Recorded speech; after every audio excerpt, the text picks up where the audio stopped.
The clock struck 11:30 p.m. as Special Agent Maya Thompson rubbed her tired eyes, finally wrapping up a 3-week undercover operation that had kept her working late into the night. The FBI field office was quiet now, with only the gentle hum of computers and the occasional shuffling of papers breaking the silence. She was still dressed in her casual undercover outfit, worn jeans, a simple black t-shirt, and comfortable sneakers, a far cry from her usual professional attire. "Great work today, Thompson," her supervisor had told her just minutes ago, patting her on the back. "Go home and get some rest." But Maya knew her nearly empty fridge wouldn't let her sleep well. She needed at least some basics: milk, bread, and maybe something quick for dinner. The fluorescent lights of the 24-hour grocery store beckoned like a lighthouse in the darkness. Maya pulled into the parking lot, noticing only a handful of cars scattered across the vast space. The cool night air hit her face as she stepped out of her car, bringing a moment of refreshment after the long day. Inside the store, soft music played overhead as she grabbed a shopping basket. The late-night stockers were busy refilling shelves, and a sleepy-looking cashier nodded at her from the front. Maya smiled back, appreciating these small moments of normalcy after weeks of maintaining her undercover persona. As she walked down the cereal aisle, her trained eye noticed a young mother with 2 small children, probably just finishing a late shift herself, carefully counting coupons. In the fresh produce section, a night shift nurse in scrubs picked through apples, likely grabbing a quick snack before heading to work. These were the everyday people she worked to protect, though they'd never know it. Maya checked her watch, 11:45 p.m. She could be home by midnight if she hurried. Her cart now held the basics: a loaf of bread, milk, some fresh fruit, and a microwavable dinner that wasn't exactly FBI fitness standard approved. But tonight, she'd make an exception. She also grabbed some coffee for tomorrow morning, knowing she'd need it for the mountain of paperwork waiting on her desk. As she headed toward the checkout, Maya noticed the store's security camera in the corner, its small red light blinking steadily. After years in law enforcement, such details had become second nature to her. Little did she know, those same cameras would soon play a crucial role in what was about to unfold. The cashier rang up her items while making friendly small talk about the late hour and the unusual summer chill in the air. Maya paid, gathered her bags, and walked out into the parking lot, her mind already drifting to the comfort of her bed. The night was peaceful, crickets chirping in the distance, and a half-moon hanging low in the sky. She was just placing her groceries in the trunk when headlights swept across the parking lot. A police cruiser rolled slowly past her car, and something in the officer's lingering gaze made her FBI instincts kick in. Maya took a deep breath, closed her trunk carefully, and prepared herself for what she sensed would not be a routine encounter. After 15 years with the Bureau, she knew that sometimes the hardest battles weren't with hardened criminals, but with the very prejudices she'd spent her career fighting against. Officer James Barrett had been patrolling this area for 6 years, and something about the woman at the grocery store just didn't sit right with him. He couldn't explain it. Just a gut feeling, he told himself. He circled the parking lot once more, watching as she loaded her groceries into her car, a perfectly ordinary scene that he somehow found suspicious. The cruiser's lights flashed to life, painting the quiet parking lot in alternating blue and red. Maya checked her speedometer. She'd been driving exactly at the speed limit. Her turn signals had been used properly. Her tags were current. Still, she pulled over carefully, positioning her car under a bright street lamp. Years of FBI training had taught her that documentation could be your best friend in situations like these. "Keep your hands where I can see them." Barrett's voice crackled through his speaker, unnecessarily loud for the quiet night. Maya placed both hands on the steering wheel at 10 and 2, just as she taught countless new agents to do during traffic stops. The irony wasn't lost on her. Barrett approached the car, flashlight beam dancing across her mirrors. "License and registration," he demanded, without offering a greeting or explaining why he pulled her over. Maya noticed he had already unclipped his holster, a clear violation of protocol for a routine traffic stop. "Officer, may I ask why I'm being pulled over?" Maya kept her voice steady and professional, though her heart was beating faster. Not from fear, but from a deep, familiar frustration. "You made an illegal lane change back there," Barrett said, his tone dismissive. Maya knew this was false. She'd made no such violation. The grocery store's parking lot cameras would prove that. "I'd be happy to provide my license and registration," Maya said carefully. "I'm going to reach for them in my glove compartment now." She narrated her movements, just as she'd advised countless community members to do during her FBI outreach programs. Barrett's flashlight beam followed her every move, harsh and accusatory. "What were you doing in that store at this hour?"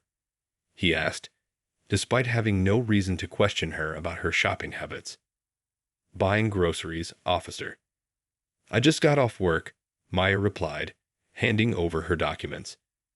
She noticed how his eyes narrowed at her address, in an upscale neighborhood that apparently didn't fit his preconceptions. "This is your car." The doubt in his voice was clear as crystal. "And you live at this address?" Maya felt a familiar weight in her chest, the same one she'd carried since childhood, through college, through Quantico, and even now as a decorated FBI agent. "Yes, officer. That's my car and my address." "Step out of the vehicle," Barrett ordered, his hand still resting near his weapon. Maya knew this was another violation. He had no probable cause to ask her to exit the vehicle. But she also knew that right now, compliance would keep the situation from escalating. As she carefully opened her door, her grocery receipt fluttered to the ground. Barrett's boot immediately pinned it down, as if it might be evidence of some crime. In the distance, Maya noticed another police car approaching. Backup that hadn't been called for, responding to what was supposedly a simple traffic violation. The cool night air felt different now, charged with tension. Maya stood calmly, her FBI training warring with her human instinct to protest this injustice. She watched as Barrett scrutinized her license again under his flashlight, his face twisted in disbelief at the contradiction between what he was seeing and what he had chosen to assume. The situation was getting worse by the minute. Officer Barrett circled Maya's car, his flashlight beam sweeping across the clean interior and lingering on her grocery bags in the back seat. "I'm going to need to search your vehicle," he announced, not asked. Maya took a slow, deep breath. She thought about all the times she'd given community presentations about knowing your rights. Now those words weren't just slides on a screen. They were her shield. "Officer Barrett," she said calmly, reading his nameplate, "I do not consent to a search of my vehicle. You haven't provided any probable cause." His face hardened at her knowledge of legal terminology. The backup unit's lights were getting closer, casting more red and blue shadows across the scene. "Listen here." Barrett's voice dropped lower, more threatening. "I've been doing this job long enough to know when something's not right. You can make this easy or hard." Maya stood her ground, keeping her hands visible at her sides. "I understand you're doing your job, officer, but I have rights. If you have no probable cause, I should be free to go." Her FBI training kicked in as she mentally documented every detail. The time, the position of his body camera, the gathering crowd of late-night onlookers from the grocery store. "You want to talk about rights." Barrett grabbed his radio. "Dispatch, I'm gonna need another unit at the Grove Street Market. Got an uncooperative subject, possible stolen vehicle." The lie in his words made Maya's stomach turn, but she kept her face neutral. The store's automatic doors whooshed open as the night manager stepped out, phone in hand. Maya could see he was recording, and she silently thanked him. More eyes meant more truth would come out later. "Ma'am, put your hands behind your back," Barrett ordered, pulling out his handcuffs. The metallic clicks seemed to echo across the parking lot. Maya knew this moment was crucial. Any wrong move could make the situation spiral out of control. I want to be clear. Maya said loudly enough for nearby witnesses to hear. I am complying under protest. I have committed no crime. She allowed Barrett to cuff her, noting how unnecessarily tight he made them. Her wrists would show marks later, more evidence of this abuse of power. The second police car pulled up, and 2 more officers stepped out. Maya recognized the look of confusion on their faces. This scene didn't match the uncooperative subject they'd been called to handle. They saw a well-dressed woman, speaking calmly, surrounded by spilled groceries from her dropped shopping bags. She claims this is her vehicle. Barrett told his colleagues, emphasizing claims as if it was the most unbelievable thing he'd heard all night. Running the plates now. He walked back to his cruiser, leaving Maya standing there, handcuffed in full view of a growing crowd. One of the backup officers, an older woman, picked up Maya's fallen bread and milk, placing them carefully back in the bag. Their eyes met briefly, and Maya saw a flicker of understanding there. This officer knew something wasn't right about the situation. The night air had grown colder, or maybe it was just the chill of injustice that made Maya shiver. She could hear whispers from the onlookers, see phones recording the scene. In her years with the FBI, she'd investigated countless civil rights violations. Now she was living one, and she knew exactly how the script would end, though not in the way Officer Barrett expected. From the store's entrance, the night manager was still recording. The security cameras above him whirred as they captured everything.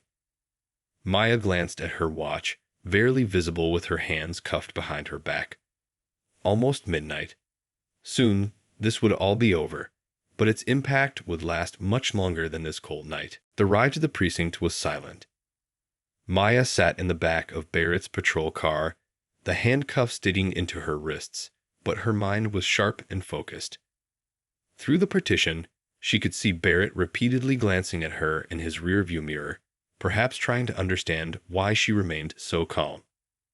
Inside the station, the fluorescent lights buzzed overhead as Barrett led Maya to a processing area. The night shift officers looked up from their desks, their expressions curious about this well-dressed woman being brought in. Maya noticed every detail: the security cameras in the corners, the officers present, the time displayed on the wall clock. Everything would be important later. "Sit there," Barrett ordered, pointing to a hard plastic chair near his desk. A young officer nearby looked uncomfortable with the situation, shuffling papers and pretending not to watch. Maya caught his eye briefly, noting his nameplate for future reference. Barrett started typing at his computer, probably writing up his version of events. "So," he said, his voice dripping with unnecessary authority, "want to tell me the truth about whose car that really is?" Maya straightened in her chair, despite the discomfort of the handcuffs. "Officer Barrett," she said clearly, making sure the nearby officers could hear, "I've already told you the truth. That's my car, purchased from City Motors 2 years ago. I can provide the paperwork." A few heads turned at her confident tone. This wasn't how most people acted in custody. The young officer who had been pretending not to watch was now openly observing the exchange. "You expect me to believe?" Barrett started, but Maya cut him off, something that clearly surprised him. "Officer Barrett, I'd like to document that I've been detained for over 40 minutes now. I've had my vehicle illegally searched, been handcuffed without cause, and transported to this station, all without being informed of my rights or given a clear reason for my arrest." The typing at nearby desks stopped. Even the radio chatter seemed to quiet down. Barrett's face flushed red with anger at being challenged so professionally and precisely. "Listen here," he started, standing up and leaning over his desk, trying to be intimidating. But Maya wasn't finished. "I'd also like to document that you called for backup claiming I was uncooperative, despite video evidence from the grocery store showing my full compliance.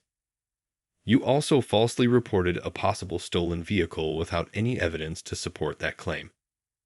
More officers were paying attention now. One sergeant at a nearby desk had stopped pretending to do paperwork and was openly watching the scene unfold. Would you like me to continue listing the violations of department policy and constitutional rights that have occurred in the last hour? Maya asked, her voice steady and professional. I'm happy to wait for a supervisor before we proceed further. Barrett's face had gone from red to pale. Something in Maya's detailed knowledge of procedure and law enforcement terminology was finally getting through to him. He glanced at his colleagues, noticing their intense interest in the scene. The young officer who had been watching suddenly stood up. I'll get the surgeon, he said, hurrying away before Barrett could stop him.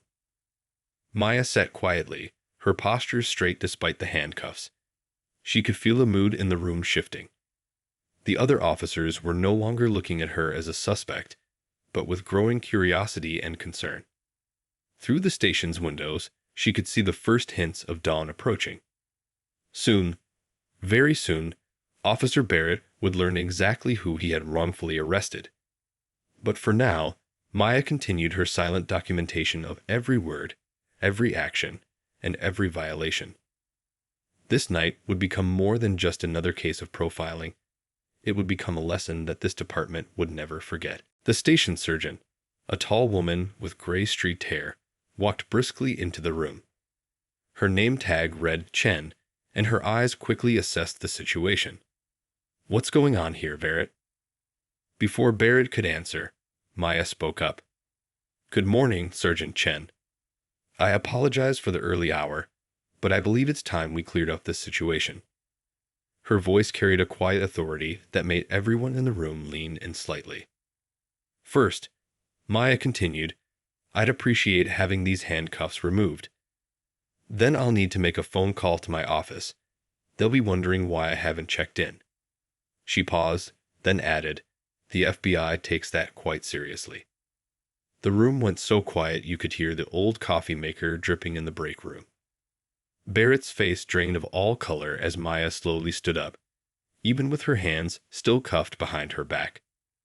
I'm Special Agent Maya Thompson, Federal Bureau of Investigation. My credentials are in my purse, which Officer Barrett confiscated during his unauthorized search of my vehicle. Sergeant Chen's eyes widened. She immediately pulled out her keys. Get those cuffs off her. Now. Her voice was sharp with urgency and growing concern. As another officer quickly removed the handcuffs, Barrett remained frozen behind his desk. The young officer who had fetched the surgeon hurried to retrieve Maya's purse from the evidence locker. Maya rubbed her wrists, then calmly opened her purse and pulled out her FBI credentials. The gold badge caught the fluorescent light as she handed them to Sergeant Chen. The surgeon examined them carefully, though it was just a formality. Everyone in the room could feel the truth of who Maya was. Officer Barrett, Sergeant Chen's voice was steel cold now, my office. Immediately. She turned to Maya, her tone completely different, professional and apologetic. Agent Thompson, please allow me to offer you our sincere apologies. Would you like to use my office to make your calls? Maya nodded, but remained standing. Before I do that, I want to be clear about something. She looked around the room, making eye contact with each officer present. What happened tonight isn't just about me. It's about every person who gets pulled over without cause, who gets searched without consent, who gets treated as guilty without evidence. The weight of her words settled over the room. Even the dispatch radio seemed to go quiet, as if listening. I'll be filing a complete report. Maya continued, not to punish, but to ensure accountability and change. Every minute of this incident is documented, from the grocery store cameras to your own body cams and station footage. Barrett, still standing by his desk, looked like he might be sick. The young officer who had helped earlier was nodding slightly, understanding the importance of this moment. Sergeant Chen gestured toward her office. Agent Thompson, please. We'll need your full statement, and I'm sure your superiors will want to be notified immediately. As Maya followed the sergeant, she passed Barrett's desk. She paused briefly. Officer Barrett, she said quietly, tonight could have gone very differently. Remember that the next time you make assumptions about someone based on how they look. The morning shift officers were starting to arrive, walking into a station charged with tension and revelation. Maya could hear the whispers starting, the story already spreading. But this wasn't about humiliation or revenge, it was about change. In the surgeon's office, Maya finally sat down, her shoulders relaxing slightly. Through the window, she could see the sun rising, painting the sky in shades of pink and gold. A new day was beginning, and with it, perhaps, the chance for real change in this department. The internal affairs investigation moved quickly. Within days, Officer Barrett's patrol history filled the conference room wall, sticky notes, photos, and complaint forms creating a troubling pattern. Maya sat with the investigation team, her own experience now just one piece of a much larger puzzle. "Look at this," said Inspector Wilson, a veteran investigator with tired eyes and reading glasses perched on his nose. He spread out a stack of traffic stop reports. Same pattern, same locations, same questionable probable cause. How did we miss this for so long? Maya leaned forward, studying the documents. Her late-night grocery store incident had cracked open a door that revealed years of similar stops. The numbers told a story that couldn't be ignored. Certain groups were being targeted far more frequently than others. The computer system flagged these patterns 3 times, another investigator pointed out, scrolling through department records. But the alerts were dismissed as routine variations. The frustration in his voice was clear. Down the hall, in the police chief's office, another meeting was taking place. Community leaders sat around a large table, their faces serious as they discussed changes that needed to happen. The chief, a normally confident man, looked worn down by the weight of what had been uncovered. Maya split her time between both rooms, building bridges. Her FBI training had taught her that real change needed both accountability and understanding. In the break room, she overheard younger officers talking about Barrett, their voices mixed with disappointment and concern. "I always thought something was off about those stops," one rookie admitted, stirring his coffee absently. But who was I to question a senior officer? The guilt in his voice spoke volumes. Maya approached their table, causing them to straighten up nervously. "That's exactly what needs to change," she said, pulling up a chair. "Every officer, no matter their rank, needs to feel empowered to speak up when something isn't right." As weeks passed, the investigation expanded. Barrett's phone records showed text messages to other officers, revealing biased attitudes that had no place in law enforcement. Each new discovery added to the weight of evidence that systemic changes were needed. The police union representatives arrived, ready to defend their member as usual. But this time was different. The evidence was too clear, the pattern too obvious. Even they couldn't ignore the stack of complaints, the statistical analysis, the video evidence. "We're not here to destroy careers," Maya explained during one tense meeting. "We're here to rebuild trust. That starts with acknowledging what went wrong and taking real steps to fix it." The department's training officer, a woman who had served for 20 years, worked late into the nights developing new programs. "We need to do better," she said, showing Maya her draft of updated protocols. "These aren't just procedures on paper. These are people's lives we're affecting." Community meetings were organized, not the usual formal affairs, but real conversations. Officers sat with local residents, listening to stories of fear and mistrust built over years.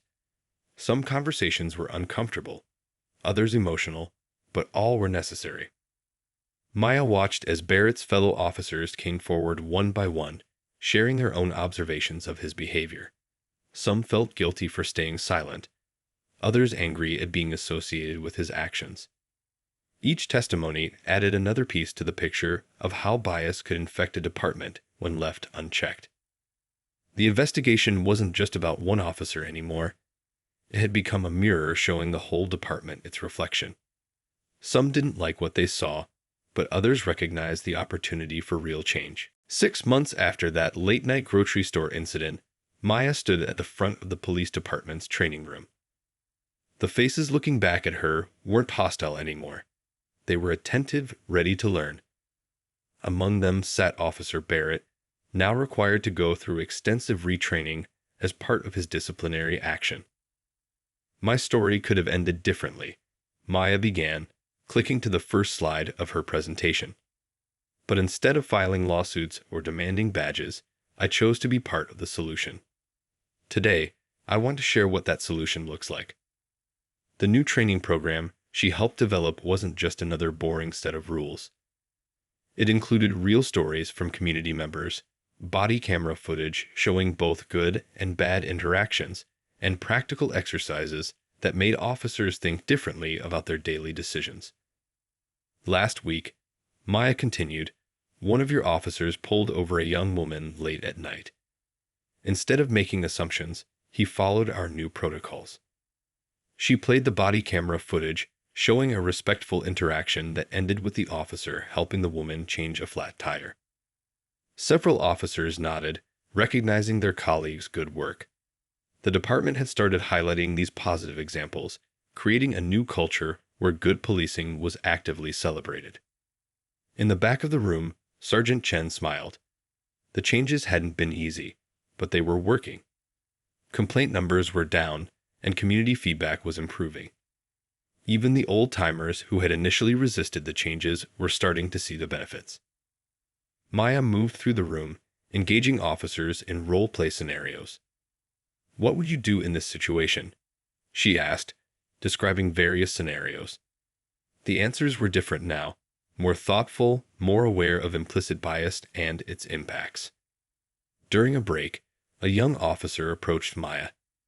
You know, she said quietly, I used to be afraid to speak up when I saw something wrong. Now, it feels like we're actually encouraged to hold each other accountable.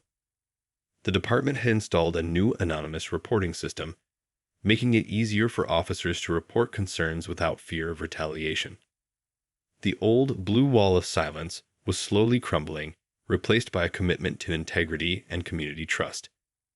Barrett sat silently through most sessions, but Maya noticed small changes in his behavior. The anger had faded from his eyes, replaced by something that looked like understanding. During group discussions, he sometimes shared insights about his own mistakes, helping newer officers learn from his experience. The training room walls were now covered with community feedback cards, real messages from real people sharing their experiences with the police. Some told stories of fear turned to trust, of prejudice overcome by professionalism. This isn't just about following rules, Maya explained as the session wound down. It's about remembering that behind every traffic stop, every interaction, there's a human being who deserves respect and fair treatment. After class, Maya often stayed to talk with officers one-on-one. They shared their challenges, their fears, and their hopes for better relationships with the community they served. These conversations, more than any formal training, were where real change happened. The grocery store, where it all started, had become a regular meeting spot for community police dialogue sessions. The night manager, who recorded the incident, now helped organize these meetings, turning a place of conflict into one of connection and understanding. 1 year after that fateful night, Maya pulled into the same grocery store parking lot. The place looked different now, not because of any physical changes, but because of what it represented. A sign near the entrance read, Community Meeting Point. All welcome, marking it as one of several new police community engagement locations across the city. Inside, the night manager, who had recorded the incident, greeted her warmly. He now served on the Civilian Oversight Committee, helping bridge the gap between law enforcement and the community. The store's break room had become a regular meeting spot where officers and residents could have coffee and honest conversations.